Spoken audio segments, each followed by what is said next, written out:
안녕하세요. 디탈출 우회전 채널의 홍성현 팀장입니다. 오늘 저희 유튜브 채널에서는 도박 채무로 인한 개인회생에 대한 얘기로 한번 영상을 제작해 봤습니다. 우선 도박으로 인해서 이제 회생을 시작하시게 된 분들은 우선 이번 회생을 통해서 꼭 도박을 좀 끊으실 수 있었으면 좋겠어요. 도박이라고 하는 거는 사실 정말 끊기가 어려운 것 같더라고요. 저도 이 업무를 벌써 8년 넘게 해오면서 저희랑 같이 도박 때문에 회생을 하셨던 분들이 2번, 3번 이렇게 여러 번 개인회생을 재신청하는 경우들을 좀 볼 수 있었거든요. 아무래도 도박이라고 하는 게 너무 끊기가 어렵다 보니까 회생을 진행하는 것도 굉장히 어려운 일인 것 같아요.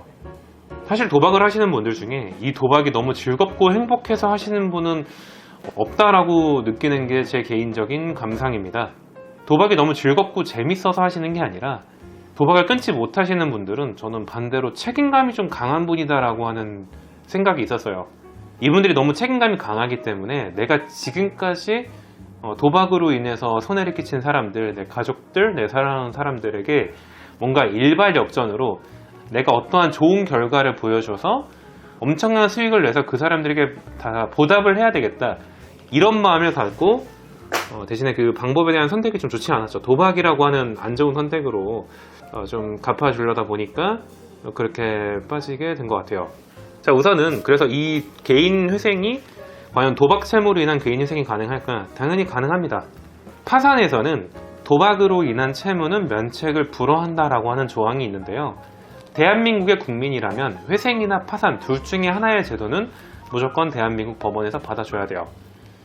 내가 대한민국 국민으로서 멀쩡하게 세금을 납부하고 살고 있는데 파산에서 면책 불허가 났다. 이 상황에서 회생까지 안 해줄 수는 없거든요. 다만 문제가 아마 도박으로 회생을 알아보시는 많은 분들이 어디에 가서 상담을 받던 도박 채무는 무조건 원금 전액을 변제해야 된다, 이런 얘기 많이 들어보셨을 겁니다. 그 얘기가 나오는 저변에는 무엇이 있을까요? 우선은 이 개인 회생을 심사하는 판사님이나 회생위원들이 바보가 아닙니다. 그분들이 도박 채무 때문에 회생하시는 분들을 04년도부터 계속 봐오셨어요. 그래서 만약에 이 도박으로 인해 회생하시는 분들이 회생을 한 이후에 무엇을 할지 너무나 잘 알아요. 회생을 신청하는 사람들이 이 회생을 통해서 도박 자금을 다시 마련한다라고 하는 걸 알고 계시거든요. 지금 이 영상을 보고 계신 분들, 그리고 저희랑 저희 사무실에서 도박으로 인해 회생하신 분들, 솔직히 가슴에 손을 얹고 회생 신청한 이후에 단 한 번도 도박을 하지 않았다 하시는 분은 없을 겁니다. 도박은 왜냐면 못 끊는 거거든요. 그리고 실제로 회생하시는 분들 중에 도박하시는 분들이 회생하면서 그렇게 대출을 많이 알아보세요. 저희도 알거든요. 저희한테 연락하셔가지고 회생 어떤 서류 좀 달라, 필요하다 이렇게 말씀하시는 분들 대출 받으려고 요청하시는 거 알아요. 제가 그분들한테 대출 받지 마셔라, 도박하지 마셔라 이런 말 얼마나 많이 해봤겠습니까? 근데 사실 먹히지 않더라고요. 그것을 회생법원에서도 알고 있는 거예요. 내가 이 사람에게 기회를 줘서 원금 탕감을 시켜줘봤자 어차피 다시 개인회생 하겠지, 어차피 다시 도박을 하겠지 라고 하는 게 있기 때문에 아예 숨통을 틀 만한 그 일말의 어떠한 아무런 여유를 주지 않고 원금을 다 갚아라, 이 정도 해야 네가 정신 차리고 다시는 도박을 안 하지 않겠냐 라는 페널티적인 성격으로 원금 전액을 변제하라는 거예요. 사실 도박했다는 이유로 원금 전액 변제하라고 하는 거는 조금 법리상 맞지가 않은 게, 내가 대출을 받아서 이 돈을 다른 곳에 내가 어디 융통한 것도 아니고 다른 곳에 재산을 은닉한 것도 아니고 이미 도박으로 해서 다 날려서 들고 있지 않습니다. 아예 아무것도 들고 있지 않은 그 재산을 들고 있는 셈 치고 변제하라고 하는 것은 말에 어폐가 있죠. 개인회생에 있는 청산가치 보전의 원칙으로 인해서 내가 들고 있지 않은 재산을 재산인 셈 치고 변제해라 라고 하는 이 오류의 같은 이 법리에 대한 부분에 대해서는 당연히 따를 필요가 없다라고 생각은 하지만, 말씀드린 것처럼 법원에 있는 판사님이 페널티적인 성격으로 이 사람이 이 정도는 해야지 다시는 정신 차리고 도박을 하지 않을 거다라는 목적의 페널티인 거예요. 자, 그렇다라고 하면 여기에서 일자라는 실력 좋은 변호사를 선임해야 되는 이유가 생깁니다.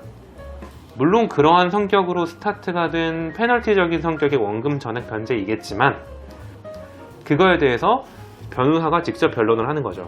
물론 이 사람이 잘못한 거 맞고 이런 식으로 어느 정도 징벌적인 변제율이 나와야 되는 것은 맞긴 맞지만, 그러나 이렇게까지 원금 전액을 변제하라고 하는 것은 사실상 이 채무자를 더 파탄에 빠뜨리는 행위이다, 이 사람이 이렇게 파탄에 빠지게 된 경위 자체가 도박 자금으로 인해서 도저히 내가 상환할 수 없는 채무가 생기니까 이 모든 현실 도피를 하고자 도박을 하게 된 건데, 여기에다가 회생하기 전과 동일한 금액을 변제하라고 하면 결국 이 사람은 포기하게 될 것이고 더욱더 심한 경제적 파탄에 이르러서 신용불량자로 살아가게 될 것이다 라는 변론을 직접 변호사가 해주는 거죠.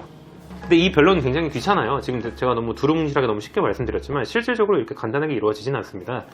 그래서 변호사와 함께 이 회생을 신청한 채무자도 도박을 끊기 위한 어떠한 노력을 하고 있느냐를 법원에 내비쳐야 돼요. 도박 중독 치료센터는 당연합니다. 이거는 또 한두 번으로는 의미도 없어요.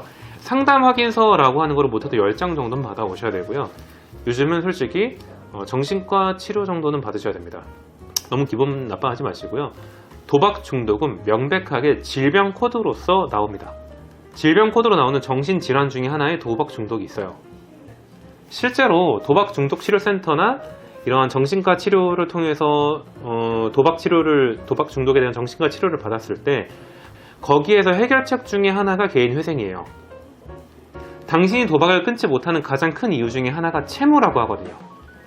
내가 갚아야 될 채무가 도저히 감당이 안 되고 내가 내 소득으로 몇십 년을 모아도 몇백 년을 모아도 갚을 수 없는 채무이니까 모든 현실을 도피하고자 도박을 하는 부분이 있다는 거예요. 그래서 채무자의 노력으로 인한 이런 도박 중독 치료센터에 대한 상담 확인서 혹은 이런 정신과 치료에 대한 진단서 등을 같이 가져가서 이 일을 잘하는 변호사가 직접 법원에 변론을 하는 거죠.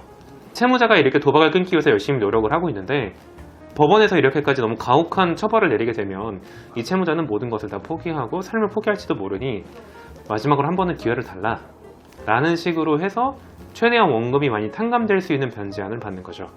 이렇게까지 해서 제출을 해서 좋은 결과를 받았는데 만약에 다시 또 도박을 해서 개인회생을 재신청하는 일이 생기면 그때는 저희도 답이 없어요. 그 회생은 무조건 원금 전액을 해야 됩니다. 그러니 이번 기회에 도박으로 인한 개인회생을 하는 김에 한 번에 꼭 끝내주세요. 도박을 끊는 것까지는 좀 어려울 수 있지만은 적어도 이 채무를 리셋할 수 있는 이 개인회생이라고 소중한 기회를 끝까지 꼭 완주할 수 있기를 바라겠습니다. 오늘은 도박 채무로 인한 개인회생에 대한 내용으로 영상을 한번 제작을 해봤고요. 조금 무거운 주제였지만 도박하시는 분들이 한 번의 회생으로 이제 인생에 이제 기회를 받을 수 있길 바라며 오늘 영상이 유익했다면 구독과 좋아요, 알람 설정 부탁드리고 다음 시간에도 좋은 영상으로 다시 돌아오도록 하겠습니다. 감사합니다.